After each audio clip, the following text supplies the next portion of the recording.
to thank you for putting this video on your computer or looking at it online, because if you're a Muslim, you've probably heard the challenge that from another Christian or any of the Christian preachers probably that are on television today, that Islam is not in the Bible.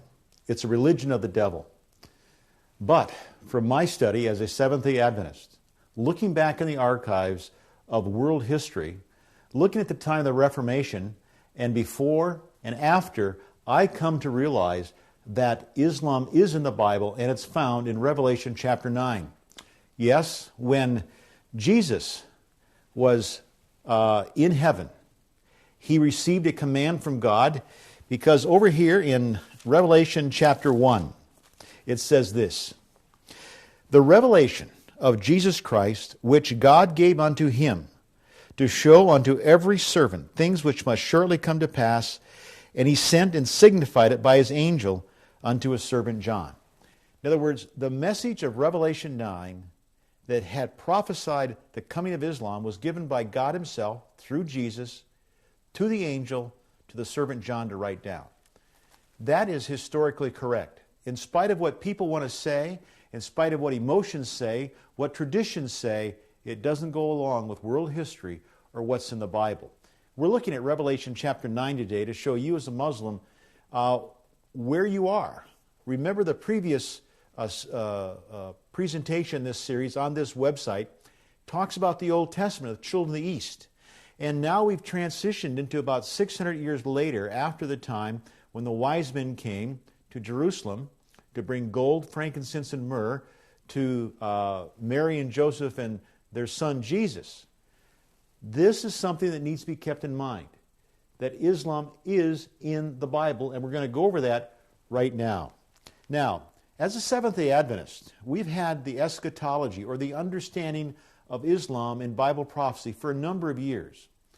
This is in the 21st century as we're making this.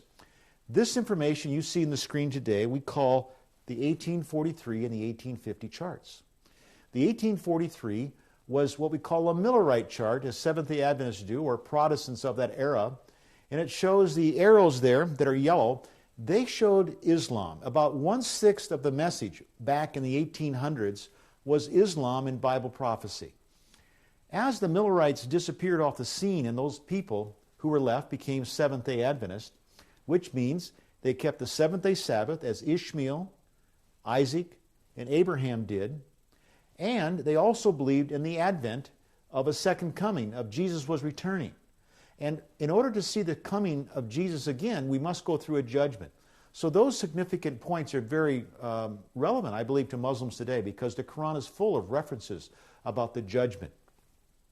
And as we look at the chart here on the right of your screen, as you look at that on your computer, red arrows within Seventh-day Adventist eschatology, or the Seventh-day Adventist Church at the beginning of its understanding, beginning of its growth. 1/3 of our message was about Islam. 1/3, that's significant. On this chart, you'll see it there.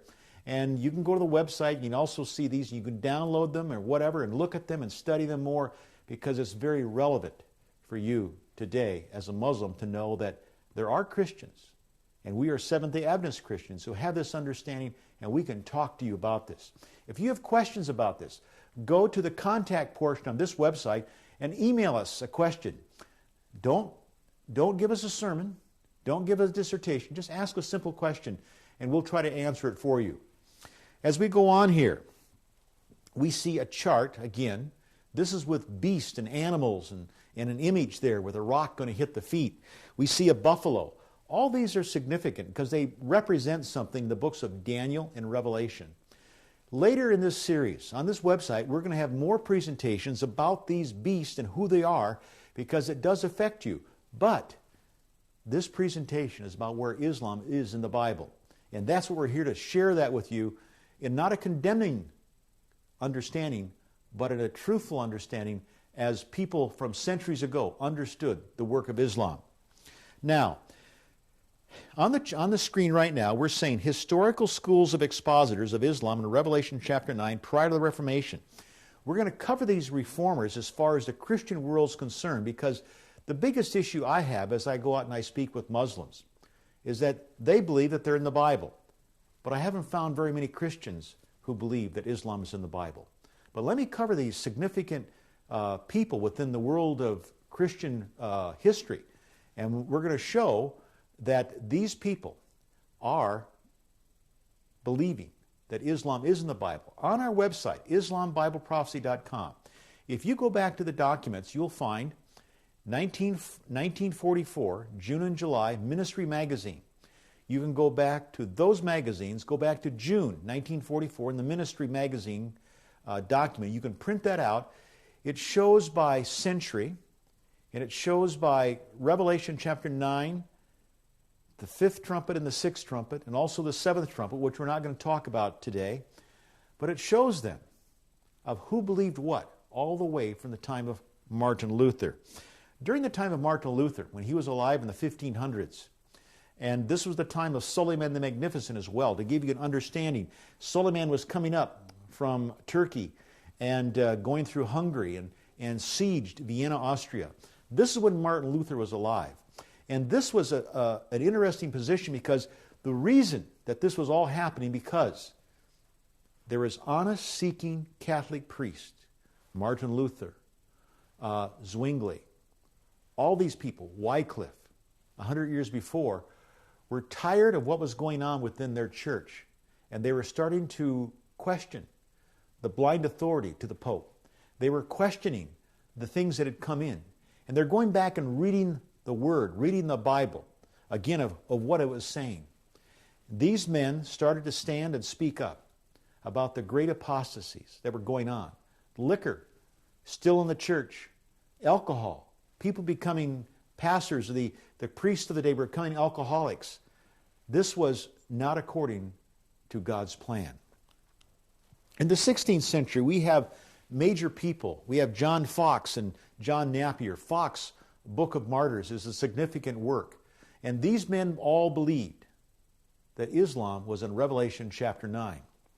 In the 17th century, Isaac Newton and many others, 15 others, were believing the very same thing, that Islam was in Revelation chapter 9. This was long before any of us are alive today saying that the Bible has nothing to do with Islam. But that's false. Our historic Protestant understandings of the Reformation, documented in the document I just mentioned on this website that you came to get this document, is there, that you can read it for yourself. The 18th century had major Protestant reformers that seminaries still use today. John Gill had a Baptist background. Matthew Henry and many others were understanding that Revelation chapter 9 was Islam. The 19th century, we had people like Albert Barnes, still used in the seminaries today, his understandings. But they don't use the understanding of Islam. Kind of interesting. William Miller and many others. In the 20th century, we have 6 more, all the way up through 1934 when this study was stopped, that we reference in the Ministry Magazine article of June 1944. And here we have a picture of the world of Islam. Within 117 years after Muhammad died, in this map, everything that's in green was controlled by Islam. I believe that God orchestrated this to protect the young Christians. Because when this happened, the church at Rome could no longer put its tentacles, put its footprint all over the Middle East. All it had was the footprint in Constantinople, which became the Eastern Roman Church, or the Eastern Roman Orthodox Church, which today we have spin-off of the Greek Orthodox, the Russian Orthodox. It all came out of this time frame. And these churches don't represent the significance of the Pope that the Roman Church does today, headquartered in Rome, Italy. So, here we had the Roman power could not come out. That's why the Roman Catholic explorers of Magellan, Columbus, could not go into the Mediterranean because it was all controlled by Islam. It means they could sail in there, but the Muslims controlled the land. They couldn't conquer it. So the Roman Catholic explorers went all over the world. South America. That's why South America today has 2 predominant languages, primarily Spanish, as well as Central America, and Portuguese in Brazil. And Spanish names are all over Philippines. Anybody that's a Filipino today probably has a Filipino surname. This was because that the explorers in Rome did not conquer the Middle East. They tried it with the Crusades, and I believe, from my study of history, that God held them in check. They could not take the Middle East back permanently. And so as we look at this story, we look at the history, we see the supporting evidence that God was directing, God was protecting, because the concept of alcohol, pork eating, praying to dead people, all these things were abominable to God. And God called his side of the family on Abraham through Ishmael to come and protect the truth. Now, my Muslim friend, you have a higher calling than you've ever dreamed before. The Bible talks about you. What are you going to do with your calling? Are you going to go off after traditions or what people say? Or are you going to go back after what the Injil, the Torah says? That's a challenge that you have to have as a Muslim. Because if you and I, as a Seventh-day Adventist Christian, you as a Muslim, and all the other Christians in the world and Seventh-day Adventists, if we don't go back to the foundation of our faith and see what Abraham taught, what the Bible's saying, how are we going to know what truth is? Are we going to listen to what man says, called theology? Or are we going to go back and read the Bible? Revelation chapter 9, verse 1. This is the chapter that Islam is in. And this is what it says. It says, "And the fifth angel sounded, and I saw a star fall from heaven, and unto the earth, and to him was given the key of the bottomless pit." I want to take a look at what him is. Who's him? I'm going to suggest to you that him is none other than Muhammad. Muhammad, I suggest, is the word him. Who is this story referring to? And we need to have that in mind as we go through the rest of the story. We're going to go over now and look at the bottomless pit and the key. What's the key? If you and I have a key, say to a car, it gives you and I the authority to go in and start the car and probably drive it if we have the key. In other words, the key is the authority. If you live in a town and all the houses are locked up and somebody says, you can have the house that this key fits. You go around, you find the house that it works in. This is now your home, according to what the man told you.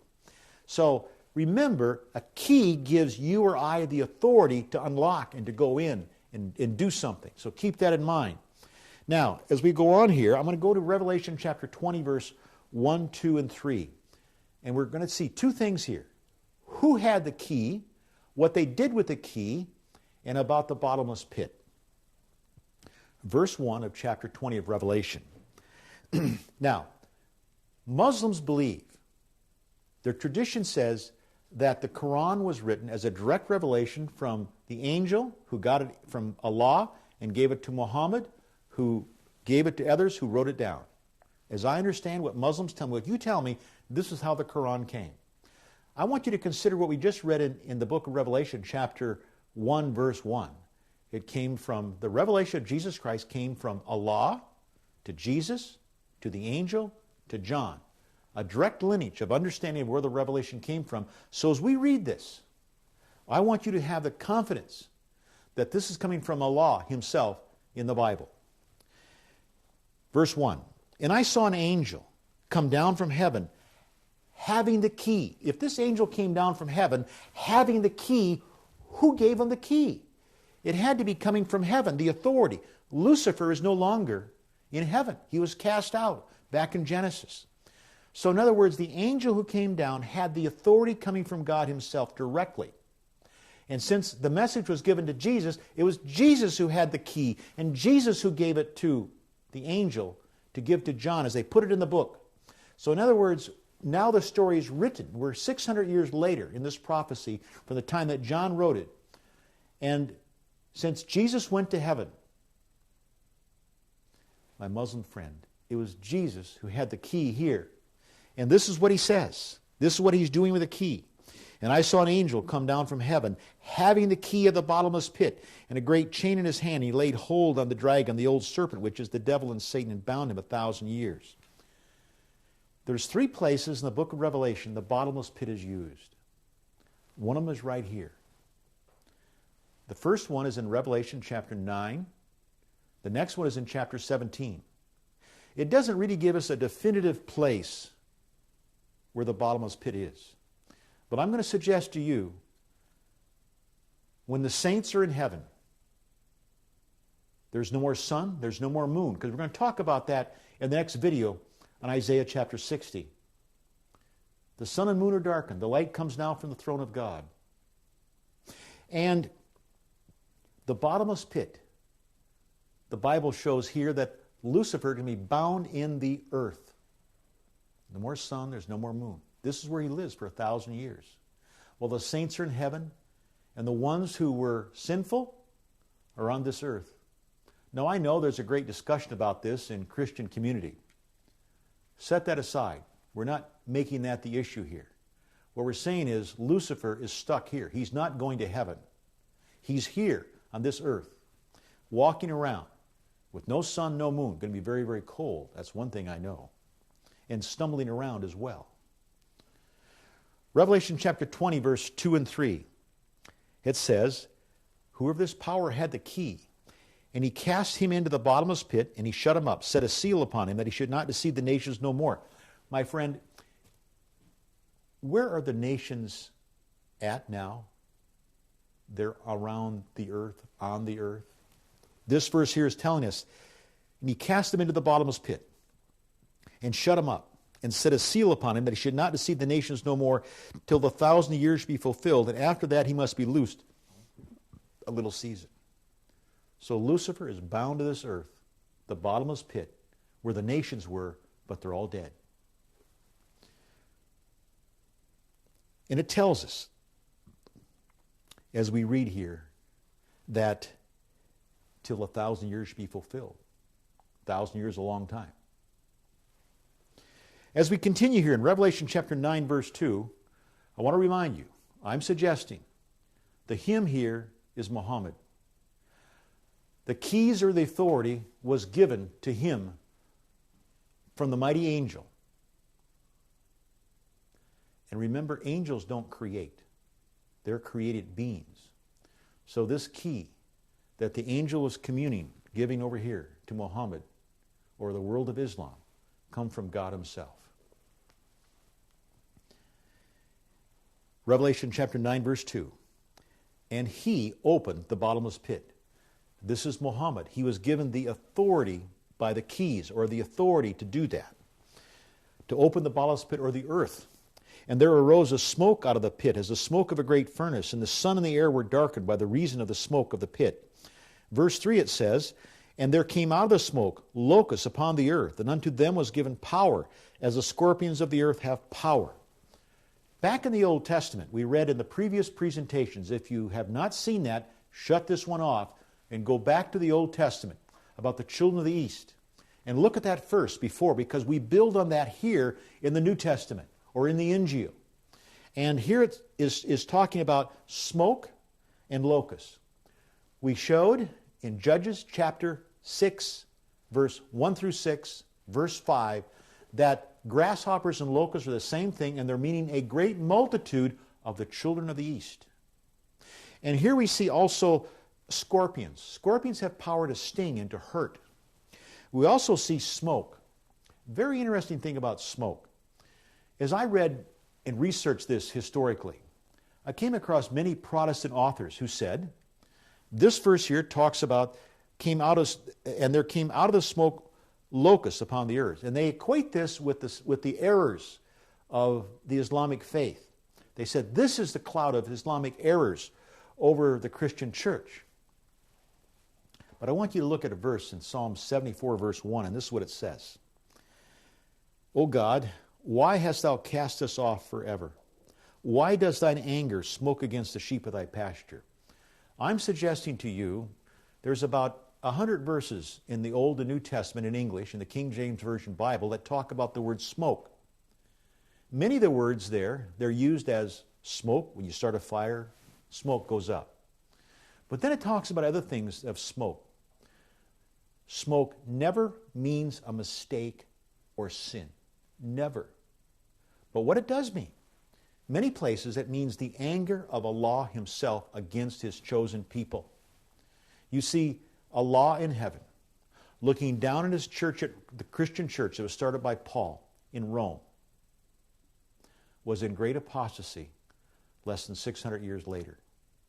They brought alcohol into the church services and their communion services. They were drinking alcohol, not fresh grapes, but alcohol. They were eating pork. They brought the pork in because the Christians thought, well, we're going to show God that we're not like the Jews. We're going to eat pork to show that we're different than the Jews. This kind of logic is foolishness because the Bible doesn't change. God's command are still there. Praying to dead people, naming saints, changing the day of worship that Abraham, Ishmael, and Isaac worshipped on from the seventh-day Sabbath to the first day of the week. My Arab friends, my Muslim friends, who can speak English and Arabic, I want you to think about this. It was so interesting when this was explained to me that the Arabic word for Friday in English means gathering day. Go back and think about Moses and the children of Israel coming out of Egypt. There was a double portion of manna on Friday, or the gathering day. They picked a double portion because they weren't to work on the seventh-day Sabbath. Same thing with Abraham. The Sabbath was a day of rest. They were to have everything prepared for that particular day. This is what God's church was doing in Rome. And they were trying to force that concept all over the Middle East. That's why Islam is called to protect the Middle East from this great apostasy. That's why today, my Muslim friend, that you have in your understanding, we don't eat pork. But there's a whole lot more in the book of Revelation that Moses wrote that you need to look at about clean and unclean foods. Because if we're going through the judgment, we want nothing to hold us back if we go through that glorious time. I said a glorious time, not a discouraging time, not a time to be afraid, but you and I can have the assurance of Allah Himself of bringing us through this time of the judgment.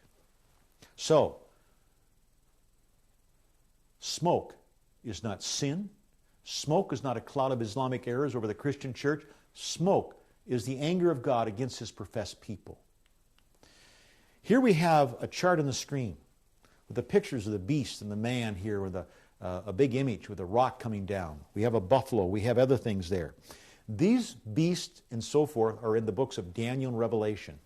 But the interesting thing, and you can go on our website and you can print this out as well, this particular chart, the red arrow shows the time that people who understand the book of Daniel, Seventh-day Adventists, understand this book of Daniel, that the great apostasy of 1260 years started in 538.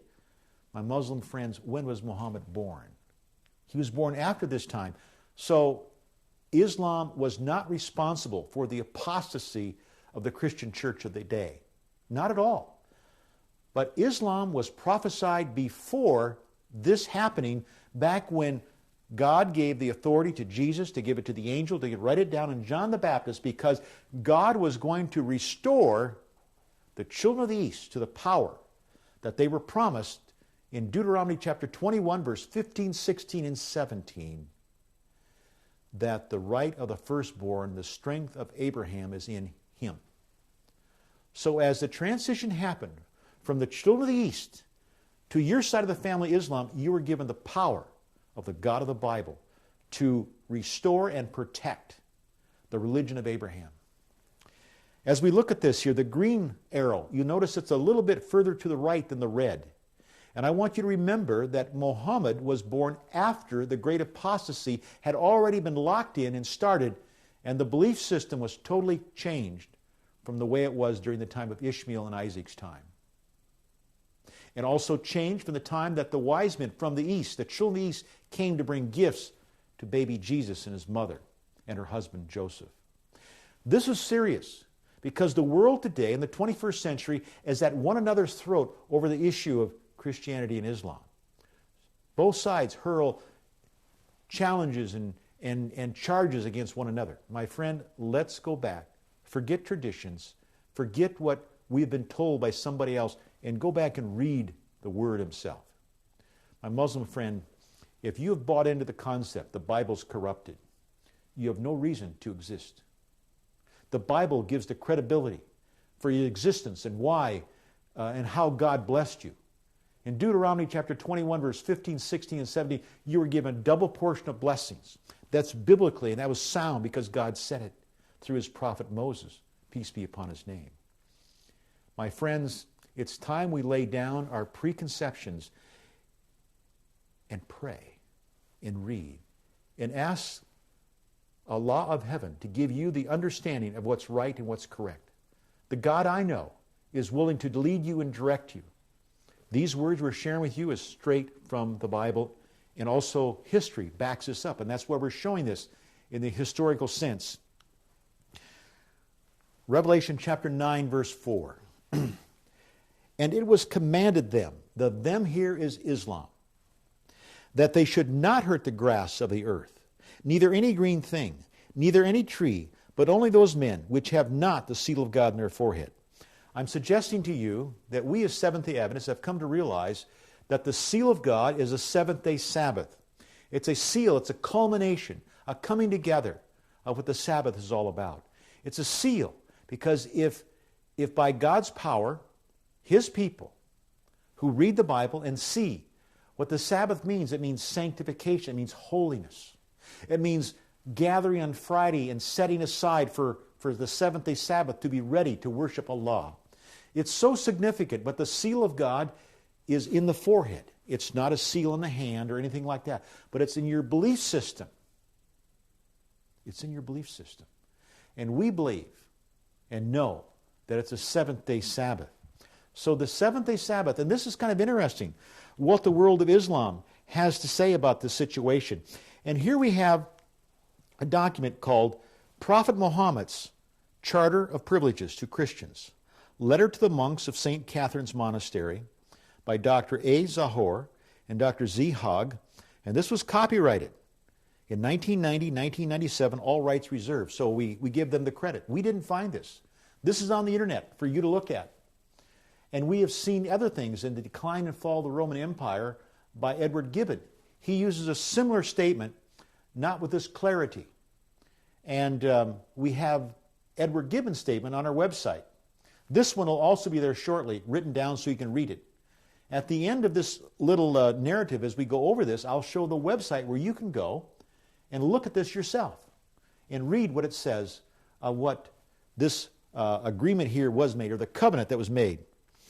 It says here, this is agreement that Prophet Muhammad made with these monks in this monastery of St. Catherine's here. It says, in 628, remember when was Muhammad born? 570? Okay. When did he leave Mecca to Medina? In 628, Prophet Muhammad is granted a charter of privilege. Excuse me, I read that wrong. In 628, Prophet Muhammad granted a charter of privileges to the monks of St. Catherine's Monastery in Mount Sinai. It consisted of several clauses covering all aspects of human rights, including such topics as the protection of Christians, freedom of worship and movement, freedom to appoint their own judges, and to own and maintain their property, exemption from military service, and the right for protection in war. Now, as we go down here, we're going to go over this point by point. This is a message from Muhammad Abdullah as a covenant or an agreement to those who adopt Christianity near and far. We are with them.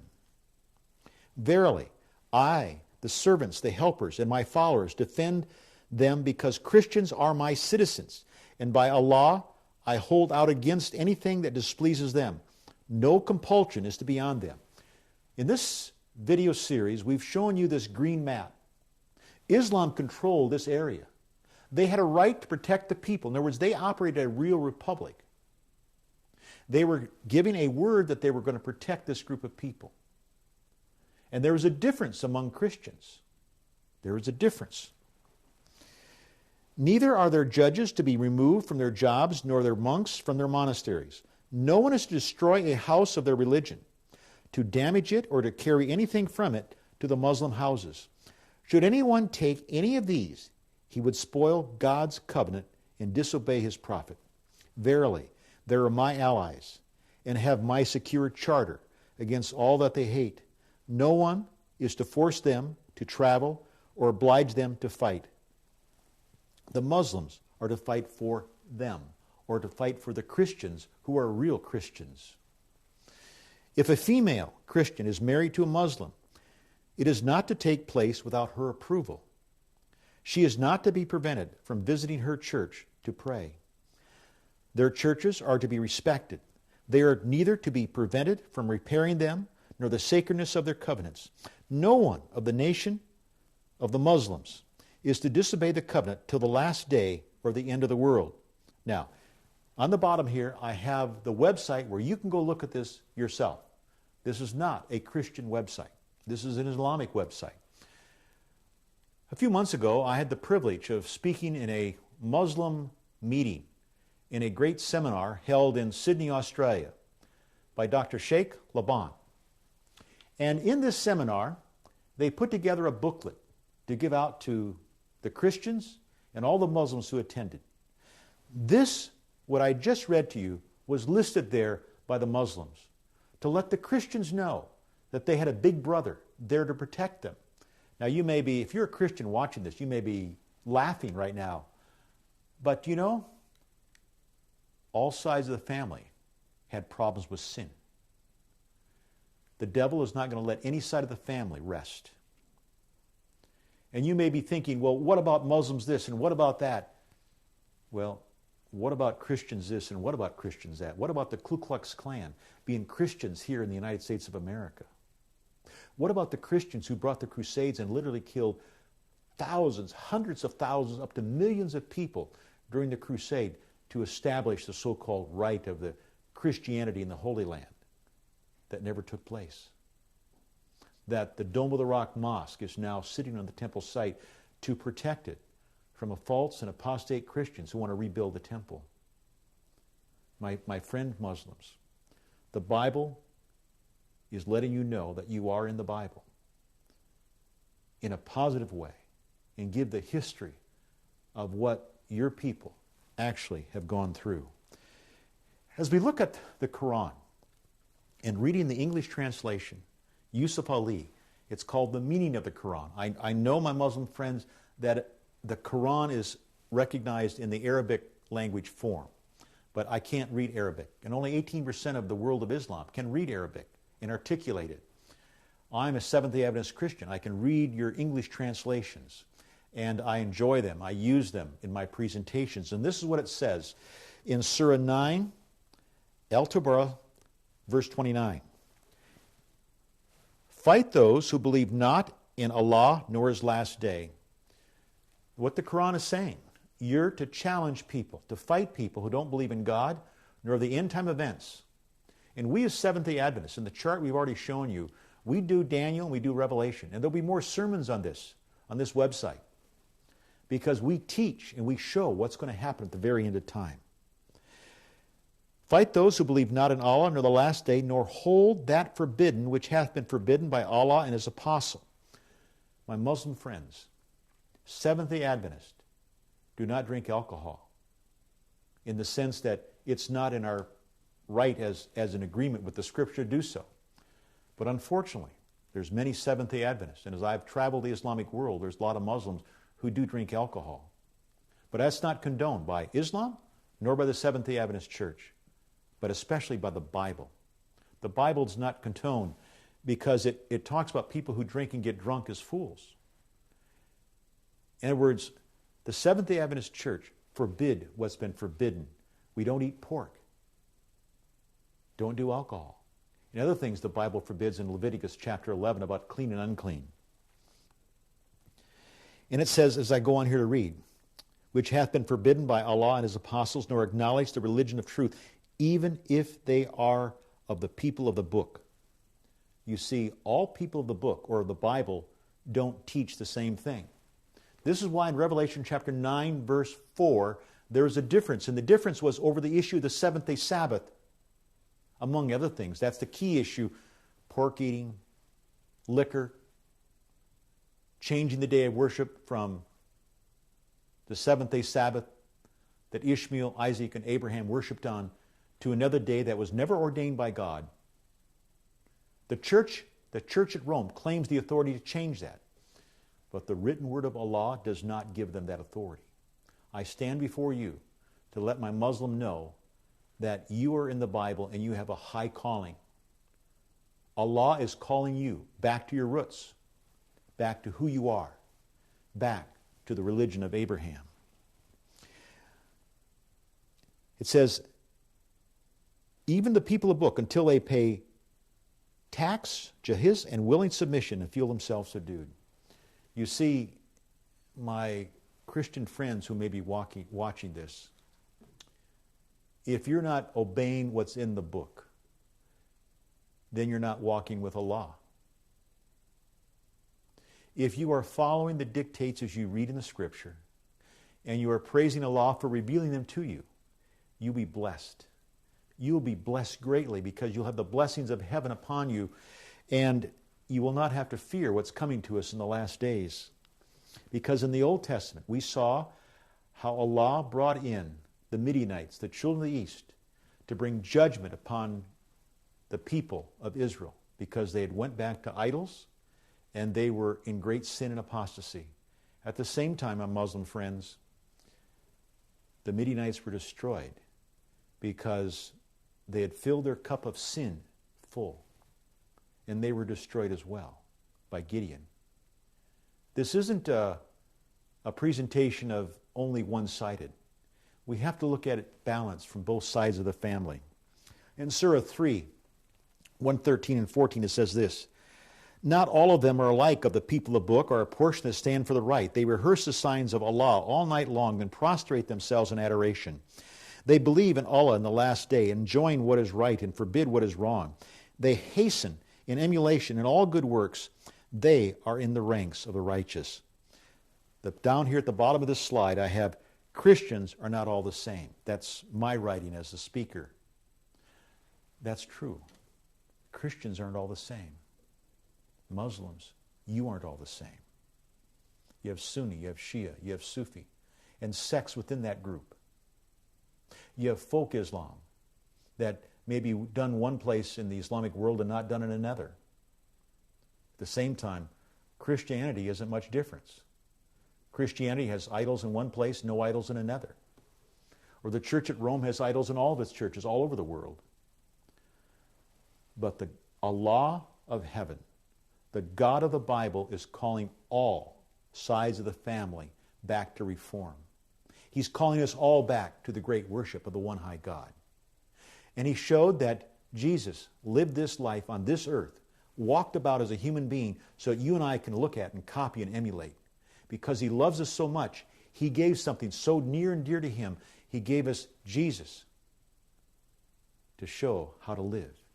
Because like your Quran says, in Surah 19:19, the angel said unto Mary, we wish to give you a holy son. She said, how can I have a holy son when no man has touched me? And the angel said, that's easy for us. That same gift of holiness that was given to Mary's son can be given to you and I. Anybody on this earth can have that if we ask for it. Can have that if we've asked Allah to forgive us of our sins and to go beforehand to the judgment. It says here in Revelation chapter 9, verse 6 and 7, and to them it was given that they should not kill them. This is talking about the world of Islam. They now have a charge. We're now talking about the Ottoman Empire. And it transitioned away from Muhammad. Muhammad's been dead for many years. Abu Bakr's passed away. And it says, and it was given them that they should not kill them, but that they should be tormented 5 months. And their torment was as of a scorpion when he striketh a man. And in those days shall men seek death, and shall not find it, and shall desire to die, and death shall flee from them. And the shapes of the locusts were like unto horses prepared unto battle, and on their heads were as it were crowns like gold, and their faces were as the faces of men. And they had in their hair as the hair of women, and their teeth were as the teeth of lions. And they had breastplates, as were breastplates of iron. And the sound of their wings was as the sound of chariots, and many horses running to battle. And they had tails like unto scorpions, and there were stings in their tails, and their power was to hurt men. for 5 months. Now, on this map, on this chart right here, there's an arrow showing you the 5 months. In the Bible, in prophecy, 5 months, since the Bible was written in a Jewish vernacular, the Jewish length of a month was 30 days. So we had 30 days times 5, which is 150 days. Within the study of the book of Daniel, we come to realize, prophetically speaking, a year is a day in Bible prophecy. So we're talking about 150 years. And the arrow is showing here in the chart just before Constantinople fell to the Ottoman powers. In other words, the power of Islam was getting stronger and stronger and stronger, and was given power to hurt, but not to kill. And so when it finally had those big cannons set up and started to shoot at the walls of Constantinople, and they eventually collapsed, that's in the 6th trumpet. It starts right there. But it's kind of interesting how God gave the power to the world of Islam, because he gave the world of Islam gunpowder first before anybody else had it in the Christian world. Verse 9:11. The time frame here between the 5th trumpet and the 5th trumpet and the 6th trumpet. And this is what it says.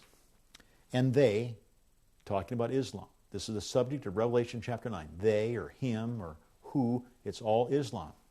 And they had a king over them, which is the angel of the bottomless pit, whose name in the Hebrew tongue is Abaddon, but in the Greek tongue hath his name Apollyon.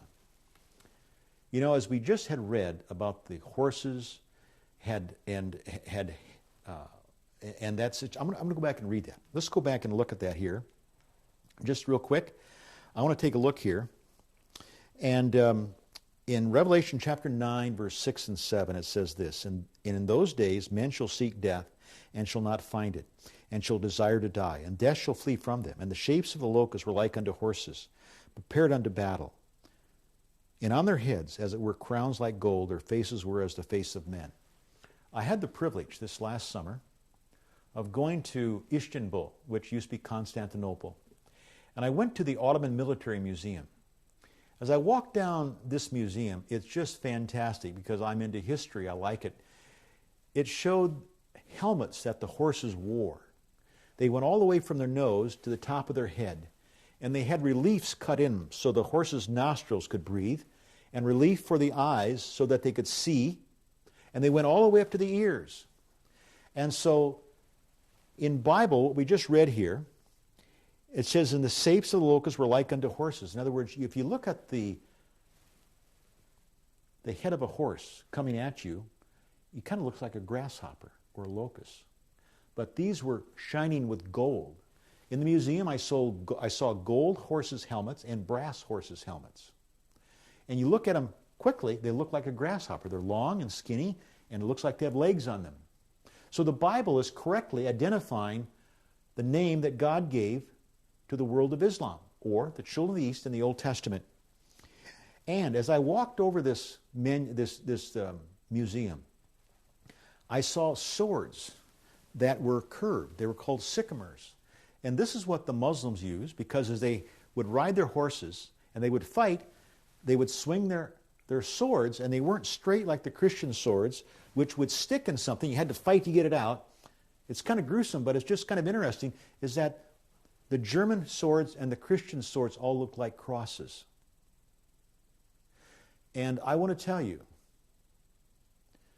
the way Isa died was not on a sword, or to represent a sword. That was the devil's way that's put a great divide between the world of Islam and the people of the book who obey what's written there. The sycamores were curved, so they would fight.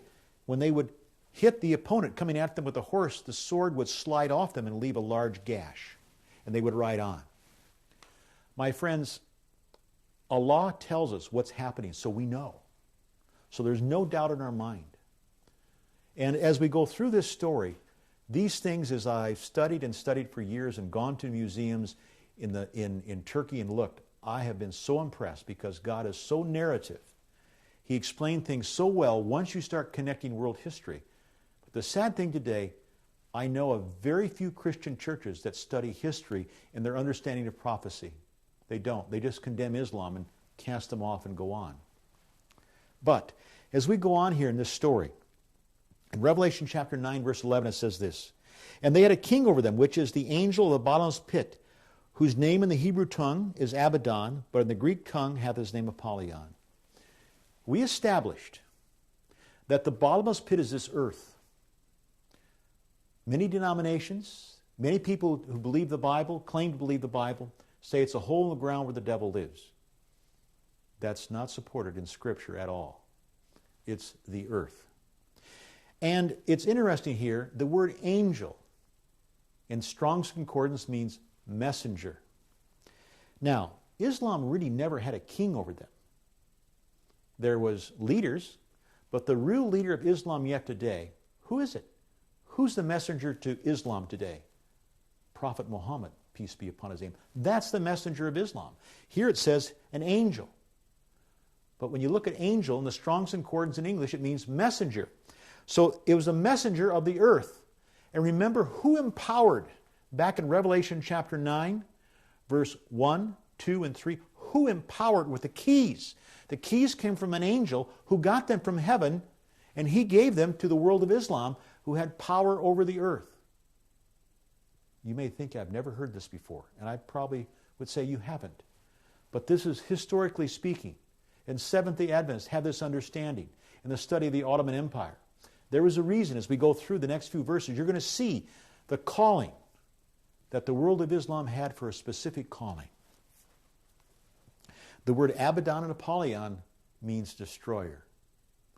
My Muslim friend, you were called historically to be a destroyer. A destroyer of apostate Christianity. That's the power you were to destroy. The power that brought in unclean foods. The power that claimed to change the seventh-day Sabbath to the first day of the week. The power that they claimed the power to make saints in heaven. They had the power to tell you what to eat when God said, don't eat it. My friends, just as Allah called your side of the family when you were called children of the East, you're now locusts because of your immense size. You were called to stop the onslaught of this great apostasy that was coming upon the whole world of a false church. And now we start to see these priests who said, I don't agree with this. I don't agree with this. The Bible doesn't agree with that. Martin Luther and all the other reformers were starting to come up. Wycliffe, all these men were starting to question the power of the church at Rome. And this is narrated here about the world of Islam. More detailed power about the church at Rome is found in Daniel chapter 7, Revelation chapter 13, and also chapter 12, as well as the answer of how this is to be combated in Revelation chapter 14. All these are future messages. But my Muslim friend, God was calling Islam for a high calling to protect His church, who is starting to say, what's going on at Rome was not right. Here we have the green map again. And you see the world of Islam controlled everything in green, all the way from southern France down through Spain and Portugal. At this point in time, they were starting to lose the power in Spain. But North Africa was Islam, remained Islam, all the way out to western China, what we know as Afghanistan today, and the stands, Iran, Iraq. All this was Islam. The Arabian Peninsula. Very interesting. And as the Muslims took this area, slaves were taken from the Muslim people, moved to Malaysia and Indonesia to work on plantations, and today those countries are Islamic. Revelation chapter 9, verse 12, it says, one woe is past, behold, there come two woes more hereafter. And the sixth angel sounded. Now we're moved from the fifth angel or fifth trumpet over to the sixth angel and sixth trumpet. And the sixth angel sounded, and I heard a voice from the four horns of the golden altar which is before God. And this is coming from what we call the temple right here. This is the place, we have it here so we know what it is in the time of Moses and the children of Israel coming out of Egypt. And this is what was built. This was given as a pattern coming down from God. And here we see in what we call the holy place, because Allah dwelt in the next place over called the most holy. The red arrow points to where the voice came out of, and here we have a better showing of that. It's the four horns of the golden altar. The four horns of this golden altar. And this is where the voice came out of. And this is where the work of Jesus as a high priest, because a high priest has to be a human. It has to be somebody who walked this earth as a human being. And Jesus was given that ability because he received a gift of holiness before conception. He was unique. And so as he's ministering in heaven for us today before he comes back, before Allah, Allah has the final decision on all these things. But this is where Jesus was ministering in heaven. And so his voice is coming out of the four horns of the golden altar. Verse 14, this is what it says. Saying to the sixth angel, which had the trumpets, loose the four angels which are bound in the great river Euphrates. As you look at this map, we're talking about four caliphs in the world of Islam. And I don't know, I haven't had time to check this out, but I was speaking in Turkey a few weeks ago to a Muslim audience, as well as Seventh-day Adventist. And I had a Muslim man raise his hand, waving. He said, what you're saying is true. He said, we have four caliphs. They're going to be coming from this area. And I have not had time to check this out, but I had other people confirm it. My friends, the Bible's saying four angels. And there were actually four caliphs, or four leaders in the world of Islam. And this is what they were given. This is what they're told to do.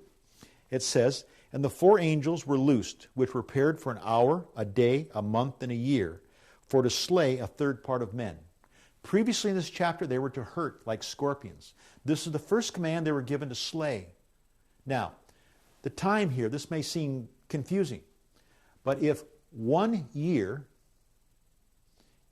equals 1 day in Jewish terminology as the Bible is written in, this is how John the Baptist thought as a Jew, even though people want to make it only Greek. This is what it means. We look at the hour. An hour means 15 days. A day is 1 year. A month is 30 years. And a year is 360 years, for to slay a third part of men. In other words, this prophecy was for 391 years and 15 days. My friend, as a Seventh-day Adventist, I stand here before you because this prophecy was true.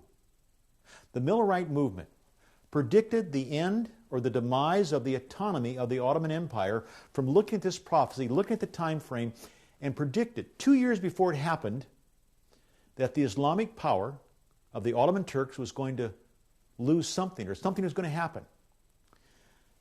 In May and June of 1840, the man who made this prophecy, Josiah Lynch, got very specific. He said on August 11th, 1840, the Ottoman Empire was going to lose its something or other, its autonomy. Some people thought they were going to fall, be destroyed, but that wasn't the case. They lost their authority because at this point in time, the old emir, or the leader, the sultan of the Ottoman Turks in Constantinople, or Istanbul, had just passed away. His 16-year-old son took over. The Ottoman Empire was crumbling. It was starting to get weak, decadent. And we know what happened later in World War I. But before that, the British did not want the French to be involved in the Dardanelles or the Bosphorus that connected to the Black Sea. Because the British and French were still at war, pretty much just coming out of the New World where the United States was, and the British had won and became a Protestant country. And the Quebec province was a Catholic province in Canada. The rest of Canada was Protestant. Britain agreed to help this young sultan and protect them and let him remain in power if the British could put in Western law and do away with Sharia law. The British would lend this young sultan money so he could westernize and become like the British, did away with Islamic dress, and make Turkey a Western country, plus many other things. In my study, I realized, as I read the history, the British controlled Turkey. That's why the powers in Turkey, when the time of World War I came around, they lined up with Kaiser Wilhelm of Germany, because they didn't want anything more to do with the British, because the British had a stranglehold on them. And history shows that the Turkish power, or the Ottoman Turkish power, the power of the East, was giving 1/2 of its gross national product to service the debt to England. And the Turks were in a stranglehold by the West. That's why they went with Germany. And when they lost the war, that's why the Allied powers figured they had the authority to break up the Middle East and name the countries as they chose fit. My friends, prophecy from the Bible goes so much further than whatever people thought. Here we have a map. You'll see a line on it. You'll see those red arrows. Those red arrows are where the 4 angels or the 4 caliphs came from.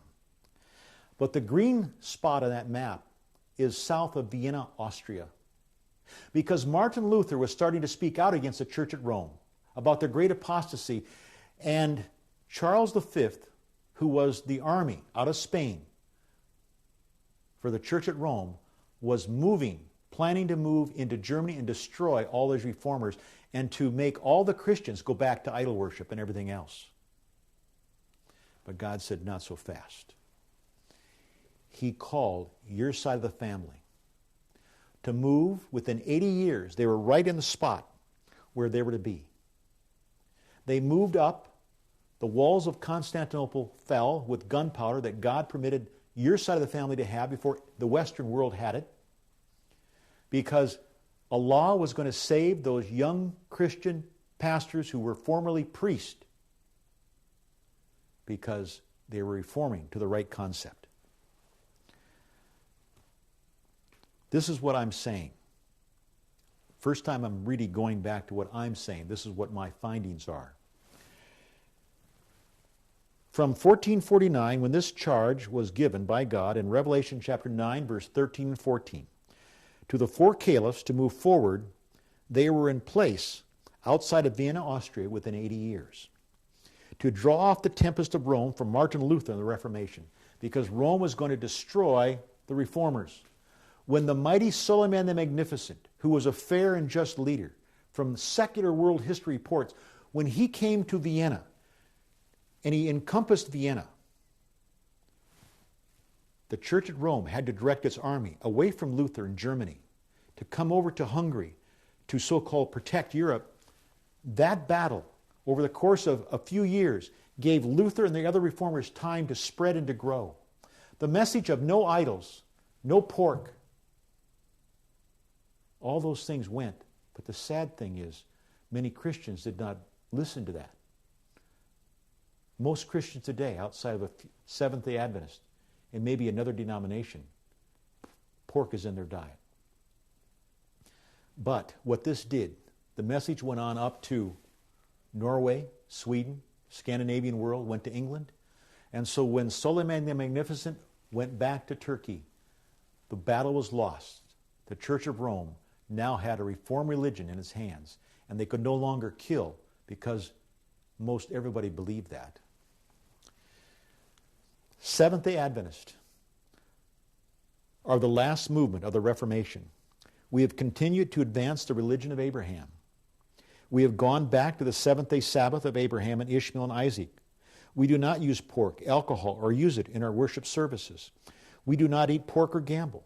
We worship one God, as Isa el-Messiah directed in the Bible. We do not pray to dead people. No man on earth or his priest can forgive sin. Only Allah can forgive sin. The Reformation still goes on in our church by God's direction today. My friends, there's a people on earth that still go by the Bible, as the Quran questions about the people of the Bible. Most Muslims are not even aware there's any Christians at all who believe the Bible. But Seventh-day Adventists still go by the Bible as our authority, not a man, or not by tradition, or not by what someone says. Read it and believe it. Going on here, Revelation chapter 9, verse 20, it says, "And the rest of the men which were not killed by these plagues, yet repented not of the works of their hands, that they should not worship devils and idols of gold and silver and brass and stone of wood, which neither can see nor hear nor walk. Neither they repented of their murders, nor of their sorceries, nor of their fornications, nor of their thefts." My friends, this is the end of the story of the fifth and sixth trumpet. Seventh-day Adventists have been given the right and the authority for many years before I was ever born, back in the 1800s. The charts that are on the screen right now today, we have the right to talk about Islam. There's much more we have to say. But this gives you as a Muslim the idea that there are a people the book, the Quran, talks about. There are people who rightly interpret the Bible. The sad thing to say, many Seventh-day Adventists don't believe what I just said to you because they're not aware of what our history is in the world and in the Bible. But my Muslim friends, there are people of the book who still obey what God called us to do, what God called us to be. The next presentation in this series is about Isaiah chapter 60. This shows what Islam is going to be from the time that you're watching right now, and this is made in 2012, to the very end of time. If you want to know where Islam is in the Bible, I want you to click on the other video and watch it. We're going to go over the Bible, just as we're doing here, and looking at the meanings of the Hebrew words, because it names Ishmael and Midian's children by proper name. And when Isaiah wrote this presentation, they had already been dead for over 700 years. My Muslim friends, the Bible's here. If you're believing the Bible's corrupted and you can't touch it, then you really don't have a justification for who Islam is and how God blessed it, how God called it, the God of the Bible. Bible-believing people who are watching this video, go back in world history. Go to our website, find the documents, trace them back yourself. Contact Seventh-day Adventists and says, I want you to explain this to me. Let's pray. Oh God, we thank you for the blessings that you have given us. The truth in the Bible of your history, of the work of the called people. We ask that you would guide us and you would direct us according to thy will this day. And we ask these things through the Son of Mary's name. Amen.